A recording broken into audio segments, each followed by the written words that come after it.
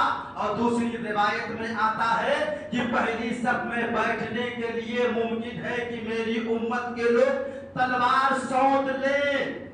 تلوار سونت لیں مطلب ہو سکتا ہے کہ تلواریں نکال لیں۔ یہ ہے جماعت سے نماز پڑھنے پر پہلی صف میں ثواب۔ لیکن ہم کیا کرتے ہیں، جیسے لگتا ہے کہ تہاڑ جیل سے واپس آئے ہیں، چوری کیے تھے، اندر چلے گئے تھے، شرما کر کے پیچھے بیٹھتے ہیں۔ کیا ہے یہ؟ بہت بڑا ثواب ہے۔ اللہ کے رسول کی حدیث سے بات سنیں، پہلی صف میں جو شخص آتا ہے اس کے لیے نیکیاں، امام کے پیچھے جو ہے پہلی صف میں جو شخص آیا اس کے بارے میں اللہ کے رسول ارشاد فرماتے ہیں اللہ تعالیٰ اسے ثواب اونٹ ذبح کرنے کے برابر عطا فرماتا ہے۔ اس کے بعد جو آیا بڑے میاں ذبح کرنے کے برابر اللہ تعالیٰ، سفید جانور کے ذبح کرنے کے برابر اللہ تعالیٰ ثواب عطا فرماتا ہے۔ اس کے بعد جو آیا دمبا ذبح کرنے کے برابر اللہ تبارک و تعالیٰ ثواب عطا فرماتا ہے۔ اس کے بعد جو آیا بکری بکرا ذبح کرنے کے برابر اللہ تعالیٰ ثواب عطا فرماتا ہے۔ اس کے بعد جو آیا مرغی یا مرغی جیسی کسی پرندے کی کو ذبح کرنے کے برابر اللہ تعالیٰ ثواب عطا فرماتا ہے۔ یہ نیکیاں ہیں، یہ نماز کے پہلے جب آپ نماز کے لیے اہتمام کرتے ہو تب رب تبارک و تعالیٰ یہ نیکیاں ہمیں عطا فرماتا ہے۔ اب نماز اگر کوئی بندہ پڑھ رہا ہو نماز کو نماز کی طرح، پھر اللہ تعالیٰ کی بارگاہ میں کتنا محبوب بندہ ہوگا، کیونکہ رب کعبہ کو عبادتوں میں سب سے زیادہ اہم اگر کوئی عبادت ہے تو وہ نماز ہے۔ اب یہ ہو گئی جماعت۔ جماعت کا مقام آپ کو سمجھنا تو یوں سمجھیے، نماز فجر پڑھ کر کے جناب عمر فاروق اعظم رضی اللہ تعالیٰ عنہ نکلے کچھ سودا لینے کے لیے، گھر کی ضرورت کے لیے جا رہے تھے۔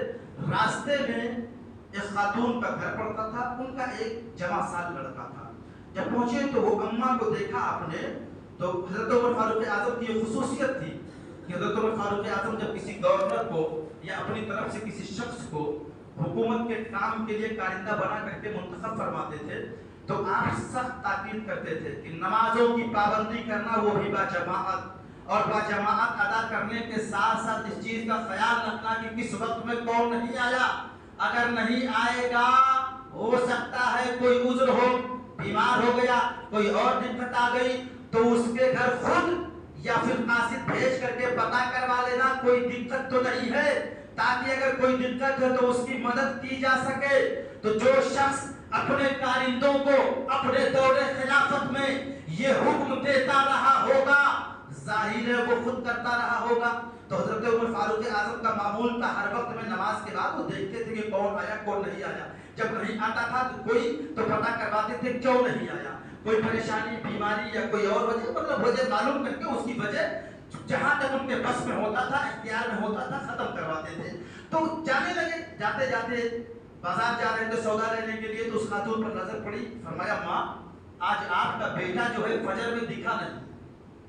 کہا حضور بات دراصل یہ ہے کہ میرا بیٹا رات بھر نفل پڑھتا رہا اور فجر کا وقت جب آیا تو اس پر غنودگی آنے لگی۔ تو کہا ماں کیوں نہ ایسا کروں کہ آج نماز میں گھر ہی پر پڑھ کر کے جلدی سے سو جاؤ۔ حضرت عمر نے کہا تف ہے، بہتر ہوتا کہ پوری رات نفل نہ پڑھتا، پوری رات وہ سو جاتا، لیکن وہ اٹھ کر کے باجماعت اگر فجر باجماعت پڑھ لیتا تو عمر اور شریعت کی نظر میں وہ راتوں بھر کی نفل عبادت سے بہتر ہوتا، وہ نفل نماز سے بہتر ہوتا۔ اللہ کے رسول صلی اللہ علیہ وسلم ارشاد فرماتے جس نے فجر اور عشاء جماعت سے پڑھ لیا گویا کہ اس نے جنت کو اپنے اوپر واجب کر دیا، گویا کہ اس نے جنت کو اپنے اوپر واجب کر دیا۔ لیکن ہم کیا کرتے ہیں، ہم سے یہ ہو نہیں پاتا ہے۔ اب یہ چیز ہو گئی، اب آئے پائے مسجد میں، فرض کر لیجیے آپ نے نماز پڑھا، ابھی جمعہ پڑھیں گے، جمعہ پڑھ کے آپ نکلیں گے، جمعے کے بعد عصر آئے گی، عصر کے بعد مغرب آئے گی۔ یہ میں نے کل گئے جمعہ میں میں نے اشارے کے طور پر میں کہہ کر کے گزر گیا تھا، لیکن آج اس کی توضیح دے دیتا ہوں حدیث پاک کے تئیں کہ آپ سنیں اور ملاحظہ فرمائیں کہ اللہ تبارک و تعالیٰ یہ خارج نماز جو نماز کا دورانیہ ہے اس میں بندوں کو کتنی نیکی عطا فرماتا ہے. میں نے بتایا تھا کہ انتظار صلاۃ یعنی انتظار نماز، ایک نماز کے بعد دوسری نماز کا جو انتظار، اور اس جمعے سے لے کر کے عصر کے درمیان کا جو وقت ہے یہ انتظار نماز کا جو یہ وقت ہے، یہ وقت بھی دکھنے میں تو یہ وقت ہے، لیکن جب بندہ انتظار نماز میں لگا رہے، جیسے جمعہ پڑھنے کے بعد انتظار نماز عصر کے لیے آپ لگے رہو، بار بار گھڑی دیکھو یار 4:30 بجنے والا، عصر کا وقت ہونے والا، کب ہو جائے گا ہم نماز پڑھنے جائیں گے، یہ سوچ ہو، نماز کی فکر ہو، تو جو یہ ظہر سے یا جمعہ سے لے کر کے عصر تک کا جو یہ وقت ہے آپ کا، یہ بھی وہی نیکیاں آپ کو عطا فرمائے گا جو نماز ادا کرنے پہ اللہ تعالیٰ عطا فرماتا ہے. سبحان اللہ، اللہ تعالیٰ عطا فرماتا ہے. چنانچہ اللہ کے رسول صلی اللہ علیہ وسلم کا دور نبوت ہے، مسجد نبوی شریف ہے، نماز فجر ہے، بہت سارے صحابہ مسجد نبوی شریف میں بیٹھے ہیں. سرکار کو اس دن تاخیر ہو گئی مسجد پہنچنے سے، تو بہت سارے لوگ جن کو کسی کوئی جلدی تھی یا کوئی اور عذر تھا، پڑھ کر کے اپنی اپنی نمازیں یا چھوٹی چھوٹی جماعت کر کے نکل گئے. ایک جماعت بیٹھی رہ گئی کہ سرکار آئیں گے تبھی ہم پڑھیں گے، اور انہیں یقین تھا سرکار ضرور آئیں گے. ایسا نہیں کہ جو لوگ چلے گئے انہیں یقین نہیں تھا، ان کے پاس عذر تھا جس بنیاد پر چلے گئے. انہیں یقین تھا سرکار آئیں گے، اور سرکار جب آئیں گے تو سرکار کی معیت میں، سرکار کی ابتدا میں ہم نماز ادا کریں گے. سرکار جب پہنچے تو سرکار نے دیکھا کہ حسب معمول مسجد جو بھری ہوتی تھی اس میں بہت کم ہی لوگ، چند لوگ، باقی لوگ چلے گئے. تو پوچھا اور سب کا حضور، اور سب لوگوں نے اپنے اپنے عذر کی وجہ سے اپنی اپنی نمازیں پڑھ کر کے چلے گئے، لیکن ہم لوگ ٹھہرے رہ گئے کہ یا رسول اللہ آپ جب آئیں گے تو آپ ہی کی ابتدا میں نماز پڑھیں گے.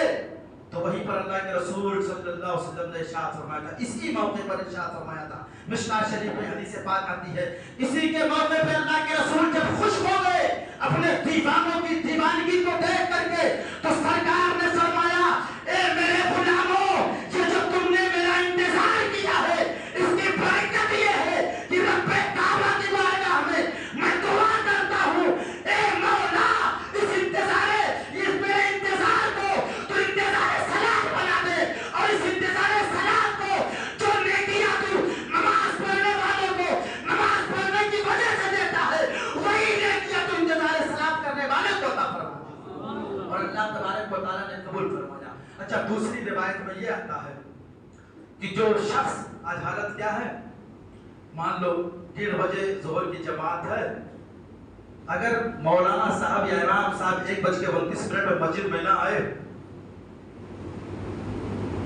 ادھر ادھر دیکھنا، جھانکنا، تاکنا شروع، اگر 1:30 ہو گیا نہیں آئے، دنیا کی بات ہے، 2 منٹ لیٹ ہو گئے نہیں آئے، دنیا کا فطور، دنیا کی باتیں، دنیا کی قسمیں، نہ جانے کیا کیا دنیا کی ایک سے ایک باتیں لایا، نہ جانے کیا کیا کہتے ہیں. اب یہاں پر حدیث پاک سنو، اللہ کے رسول ارشاد فرماتے ہیں کہ اپنے امام کا انتظار باجماعت نماز ادا کرنے کے لیے جو شخص امام کا انتظار کرتا ہے، 70,000 فرشتے اس کے لیے دعائیں مغفرت کرتے ہیں. سبحان اللہ. تم پوری زندگی پیسہ کماؤ، قانونی دولت تمہارے پاس ہو جائے، نمرودی تیور تمہارے پاس ہو جائے، فرعونی مزاج تمہارے پاس ہو جائے، پوری دنیا کے تم بادشاہ بن جاؤ، لیکن قسم خدا کی جب جاؤ گے تو خالی ہاتھ جاؤ گے، کچھ لے کر کے جانے والے نہیں ہو. تم نعرہ لگاؤ، میری ہے کیا تیری ہے، یہ فیکٹری میری ہے، میری ہے کیا یہ لبے روڈ زمین میری ہے، لگاؤ نعرہ، یہ بنگلہ میرا ہے، لگاؤ نعرہ، یہ پراپرٹی میری ہے، لگاؤ نعرہ. کب تک، کب تک، کب تک لگاؤ گے؟ 50 سال، 60 سال، نہ جانے کتنے میری میری میری میری ہماری ہماری کرتے کرتے چلے گئے. زمین وہی رہ گئی، پراپرٹی وہی رہ گئی، ساری چیزیں دھری کی دھری رہ گئی، لیکن نعرہ لگانے والے دنیا سے چلے گئے. عزیزان ملت اسلامیہ، المختصر کہنے کا مطلب یہ ہے کہ اسلام کو پڑھو، کتابوں میں گھسو، کتابوں کو پڑھو، نماز کی باریکیوں کو جانو، مسئلوں کو جانو، دین کو سمجھو. آپ اگر دین کو سمجھ لیں گے تو یاد رکھیے گا، محنت نہیں کرنی ہے، پیسہ نہیں دینا ہے، پیسہ نہیں لگانا ہے، صرف آپ ایسے نارمل بنے رہو گے، اللہ تعالیٰ نیکیاں عطا فرماتا رہے گا. اب نماز کے لیے اگر آپ کو انتظار کرنا ہے، جیسے فرض کر لو انتظار کرنا تو کوئی پیسہ لگتا ہے؟ آپ یہاں سے جاؤ جمعہ پڑھ کر کے عصر کا انتظار کرو، کوئی پیسہ لگے گا؟ کوئی طاقت لگے گی؟ جسم کی طاقت یا دماغ کی طاقت لگے گی؟ نہیں لگے گی. کسی کی سفارش کرنی ہے؟ نہیں، کیونکہ وقت رکتا نہیں ہے کسی کی، نہ تو سفارش کرنے سے، نہ دباؤ ڈالنے سے، نہ پریشر ڈالنے سے. اب آپ کو کچھ نہیں کرنا، صرف کیا ایک مزاج بنا لینا ہے، ہم کو عصر پڑھنا ہے، ہم کو عصر پڑھ. مزاج بنا لو. جو ثواب تم نماز پڑھ کر کے پاؤ گے وہی ثواب انتظار نماز کر کے آپ پاؤ گے. لہذا مسلمانوں، نماز اللہ تعالیٰ کی سب سے اہم عبادت ہے، اس کو ادا کرنے کی کوشش کرو. وقت بول کر کے نہیں آتا. جناب اسرائیل کس کے لیے موت کا پروانہ لے آئے کوئی پتہ نہیں ہے. ہر جمعہ اپنی زندگی کا آخری جمعہ سمجھ کر کے آپ ادا کریں. ہر جمعہ یہ تصور کر لے کہ گمان میں لے آئے، ممکن ہے آنے والا جمعہ ہمیں ملے نہ ملے. ہمارے بہت سارے کمپنی میں کام کرنے والے مزدور نہیں بھی آتے ہیں. میں آپ کا 1-2 منٹ وقت اگر زیادہ لے لوں گا تو میں معافی چاہتا ہوں. میرے بھائیوں، ہفتے میں ایک دن آپ کو توفیق ہوتی ہے، اس ایک دن کو، اس 2 دن لے کر کے آؤ. قسم خدا کی کہ یہی ایک دن جمعہ کا اگر تم پاتے ہو تو ایسا دل رب کے سامنے پیش کر دو کہ اس دل میں صرف اللہ و رسول کی محبت لے کر کے بیٹھو. نماز جب ادا کرو تو چند آنسو کے قطرے گرا دو اور عرض کرو، اے مولا یہ ہماری بے وجہ ہوتی ہے، یہ ہماری کمزور، ہماری ستم سرسی ہے.